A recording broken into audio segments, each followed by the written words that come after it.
once again to our awardees of the Kaagapay ng Tagumpay Award. Congratulations! Alright, next up, we have Susi ng Inspirasyon Award for motivating others through positivity and dedication.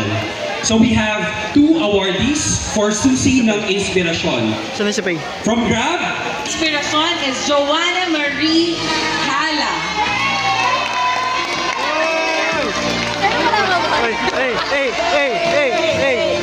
Please come up on stage. Miss Aida